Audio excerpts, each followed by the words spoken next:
Senhores telespectadores, este programa de hoje é sobre o concelho de Albergaria a Velha.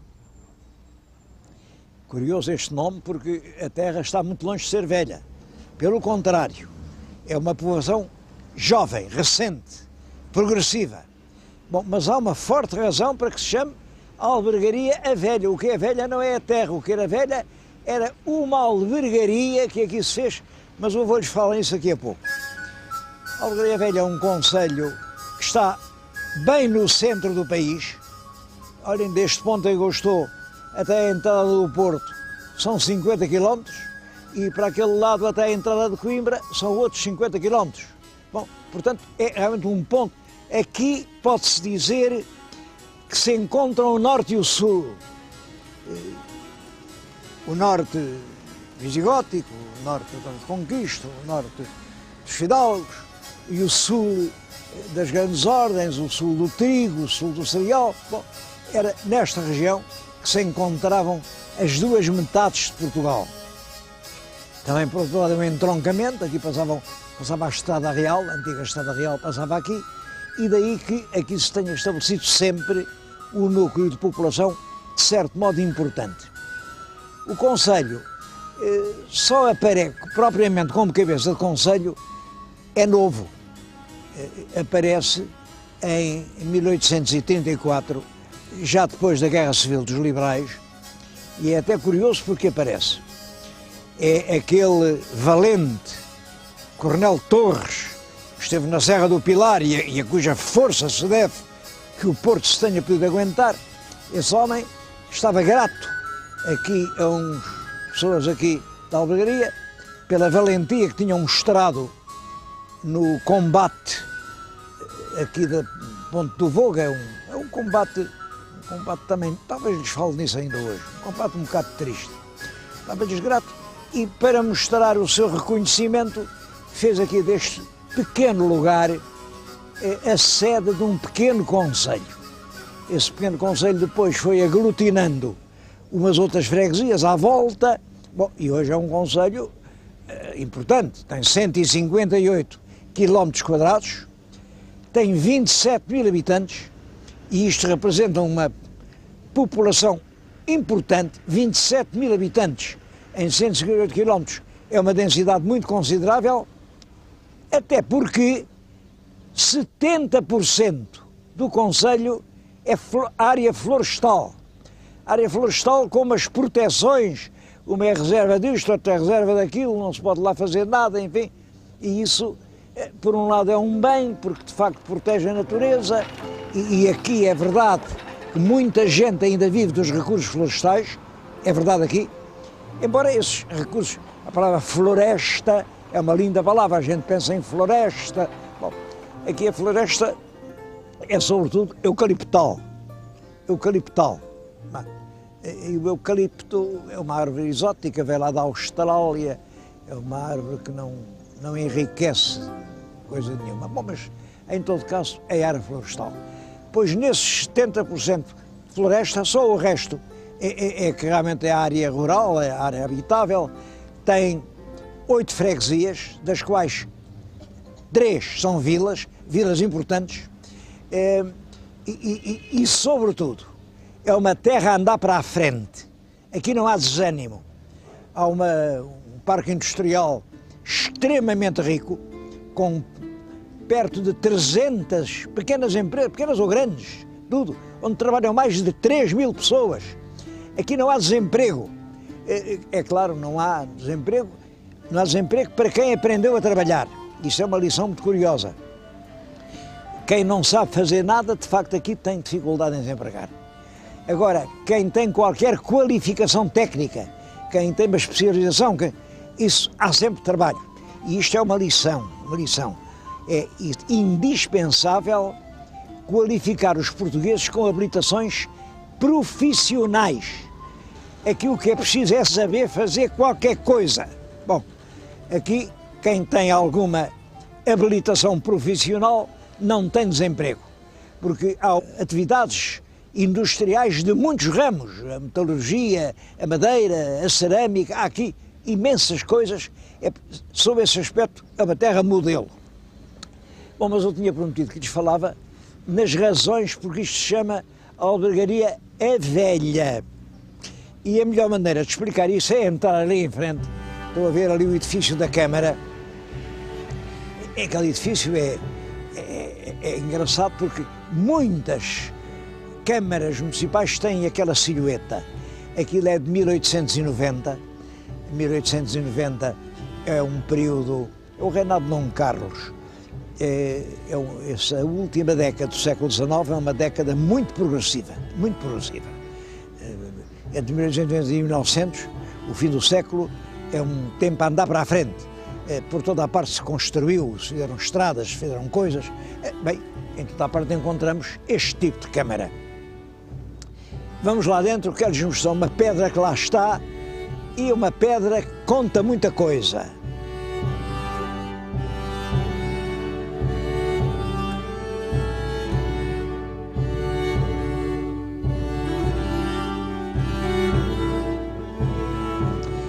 A pedra histórica é esta. Eu acho que conseguem ler perfeitamente. Albergaria de pobres e passageiros da Rainha Dona Tareia, com 4 camas e 2 enxergões e esteiras, lume, água, sal, fogo e cavalgaduras e esmola e ovos ou frangos aos doentes. Bom, esta pedra é muito bonita, como veem. Acho que quem construiu este edifício fez muito bem, que pôs aqui a pedra logo na escadaria nobre da Câmara, porque foi efetivamente esta albergaria da Rainha Dona Teresa que deu nome à terra e é uma das mais antigas albergarias que se instituíram em Portugal. Nem sei se não seria a primeira. Há muitas. No dicionário do Américo Costa, que é uma bela obra, aparecem 50 lugares com o nome de albergaria. É claro que aqui perto, há um lugar chamado Albergaria a Nova. Esta, como era muito antiga, e em relação às que se fizeram depois, chamaram-lhe Albergaria a Velha. A Velha, mas durou muito tempo.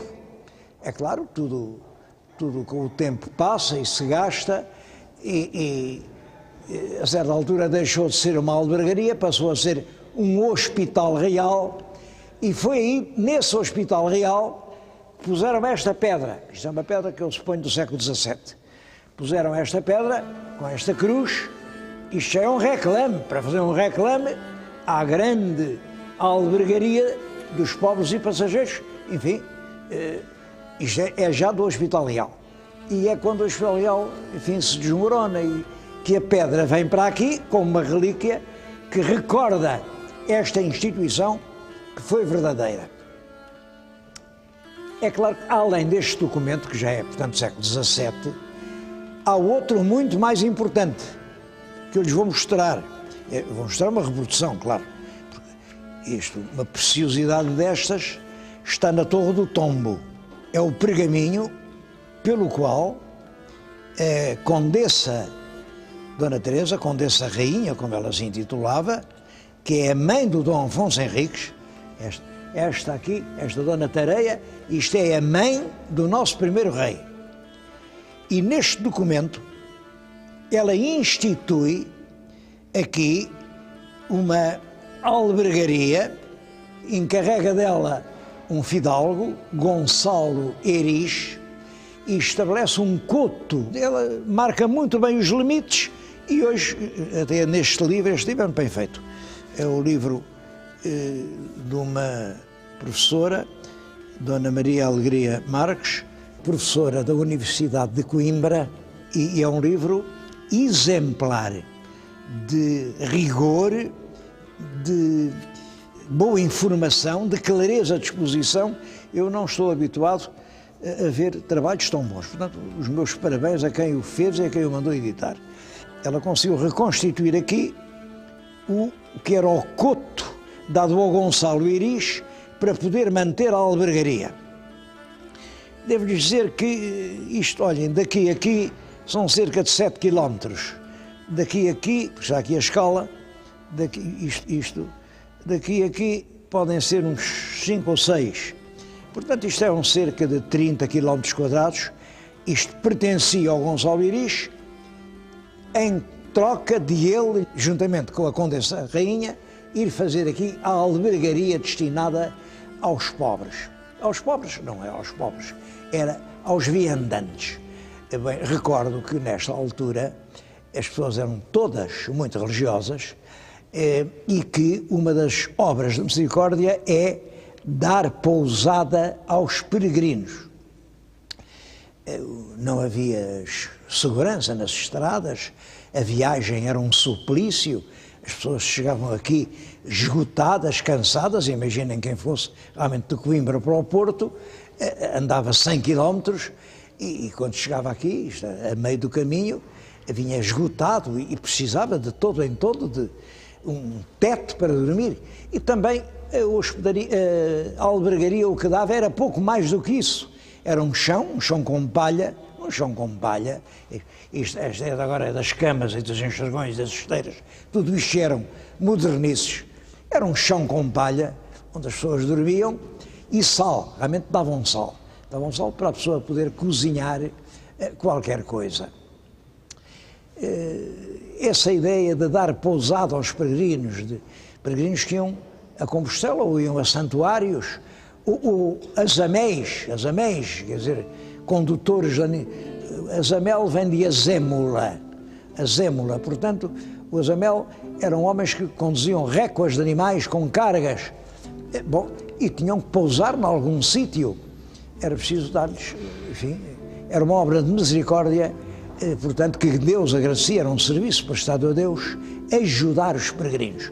E é isso que faz a Rainha Dona Teresa, mãe do nosso Dom Afonso Henriques, quando governa o condado portucalense, e ela dá isto no ano de 1117. É importante ver isto, a Condessa Dona Teresa, em 1117, a Condessa Dona Teresa já está viúva, como sabem, ela era filha do rei de Leão e Castela e imperador Afonso VI, tinha uma outra irmã, a Dona Urraca, também filha do imperador, e o imperador casou a Dona Urraca, que era a mais velha, com o conde Dom Raimundo, e deu-lhe o condado da Galiza, e casou esta com o conde Dom Henrique, e deu-lhe o condado portucalense. É muito importante isso do condado portucalense, porque ele juntou a terra de Portugal. Portugal é aquela terra, olha, tinha talvez o centro em Guimarães, aquela terra para norte do Douro. Juntou isso com o condado de Colimbricense, que tinha o centro em Coimbra. São esses dois condados, essas duas terras, não eram condados, eram terras. Essas duas terras formam um condado. É esse condado que depois, habilmente administrado e conduzido pelo Dom Afonso Henriques, que era de facto um diplomata e um político extremamente lúcido e astucioso, conseguiu transformar o condado em reino.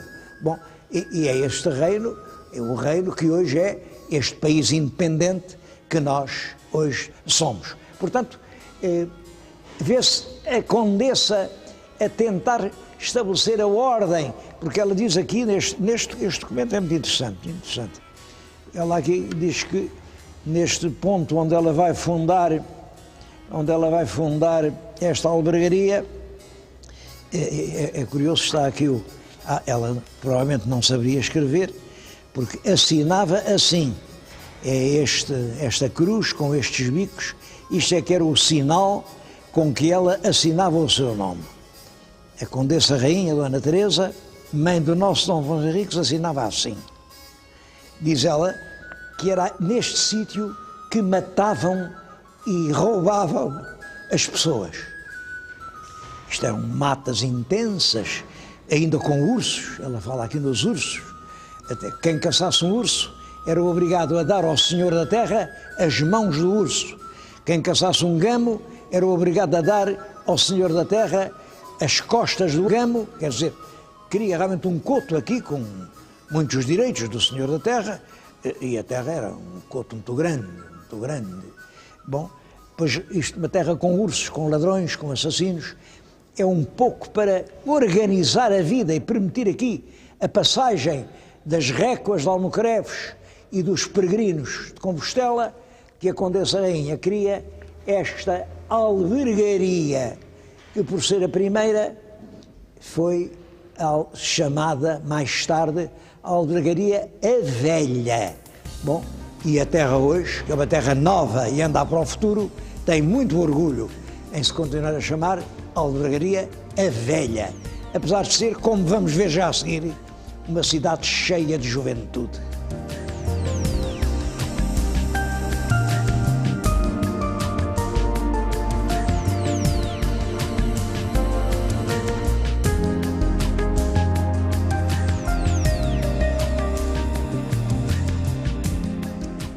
Esta zona industrial é uma segunda albergaria.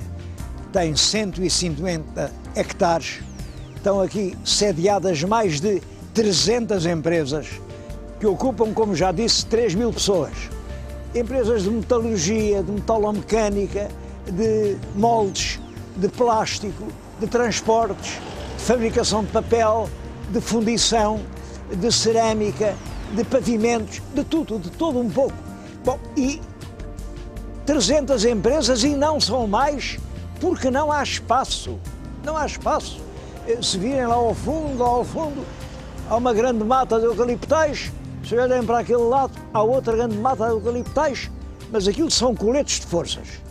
O PDM não permite que se arranquem os eucaliptos para fazer uma fábrica. Há muitos pedidos de fábricas que virem aqui para esta zona industrial, mas a Câmara não pode autorizar porque o PDM está a funcionar como um colete de forças. Esta imagem traz-me ao espírito uma coisa que me fazia muita impressão quando eu era pequenino. Eu era pequenino e havia em Lisboa, já nessa altura, muitos chineses e muitas chinesas. Só que as chinesas dessa altura não eram como as de agora.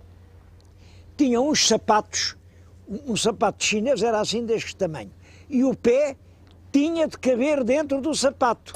É claro, eram uns pés monstruosos, porque aquilo era apertado, eram assim uns cotos, pareciam quase patas de animais, porque os chineses entendiam que os pés deviam de obedecer ao sapato, ao contrário de nós ocidentais, que entendemos que é o sapato que deve obedecer ao pé.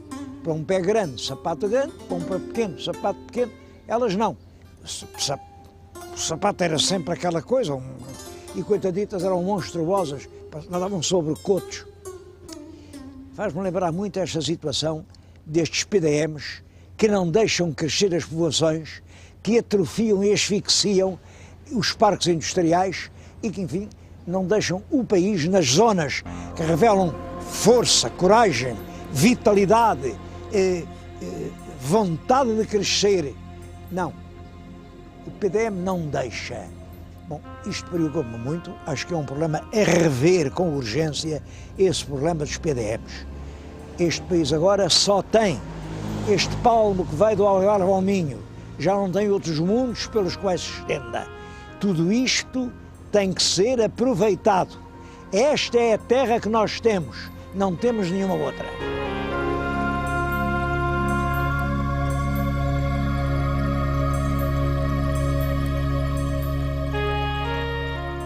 Das localidades mais curiosas do concelho é esta vila de Angeja. Bom, ficou célebre na história o Marquês de Angeja. Tudo o que resta dele aqui na vila é aquela pedra de armas que estão a ver, é as armas dos Noronhas.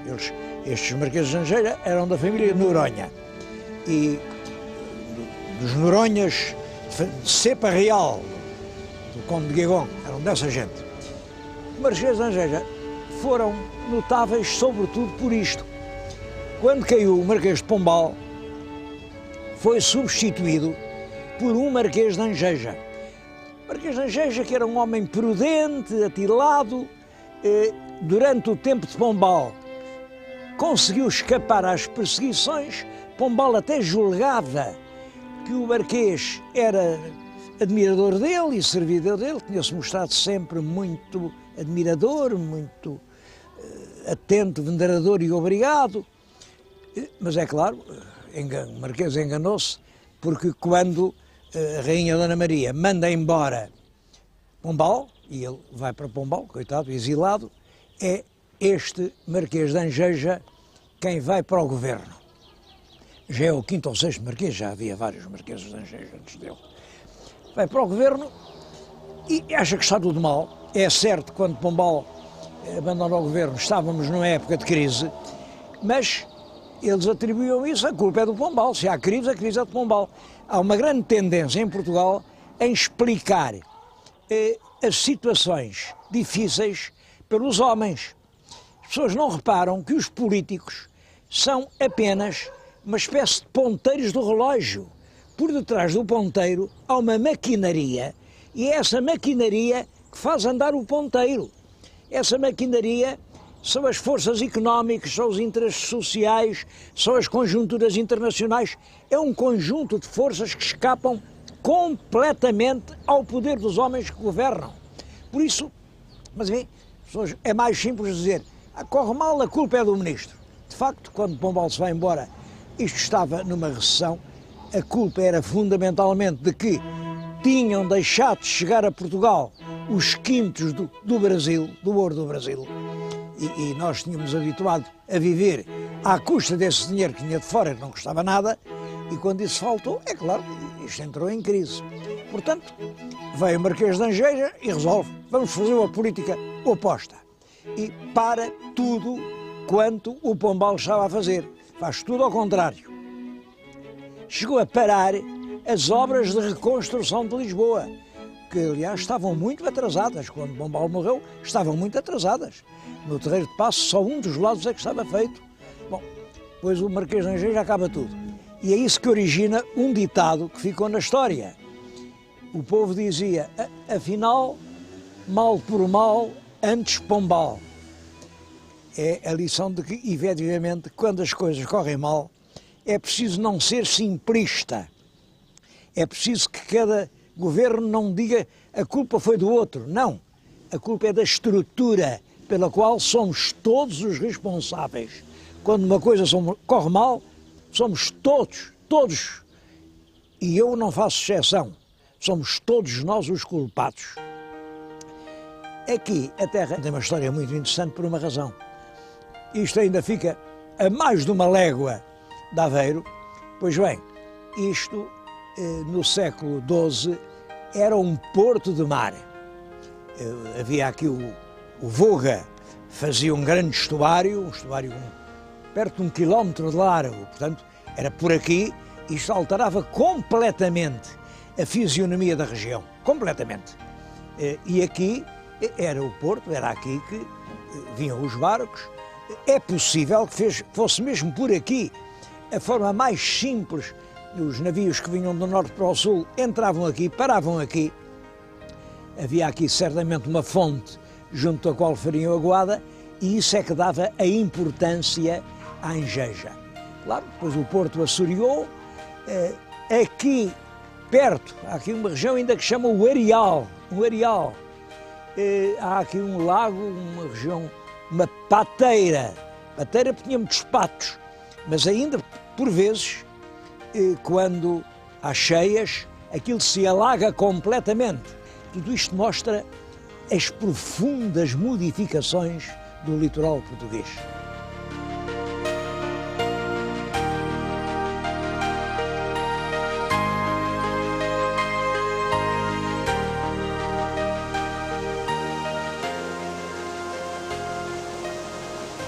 Passa no concelho o rio Voga, e muitos ribeiros que vão dar ao Voga, e muitos regatos que vão dar aos ribeiros, e muitas linhas de água que vão dar aos regatos. Bom, e tudo isso fez surgir um elevadíssimo número de moinhos. Aqui no concelho há 350 moinhos, mas claro, na sua grande maioria estão parados, mas alguns ainda funcionam, como este. Fizeram aqui do concelho a grande região da moagem dos cereais aqui de toda esta região da beira litoral. É claro, a farinha fez muitos tipos de pão, um pão saboroso, muitos padeiros, e a imigração que daqui foi para a América do Sul é principalmente padeiros. Eu, quando estive na Venezuela, encontrei muita gente daqui e eram realmente industriais de padaria. Tudo isso está ligado com estes moinhos aqui do Vale do Voga.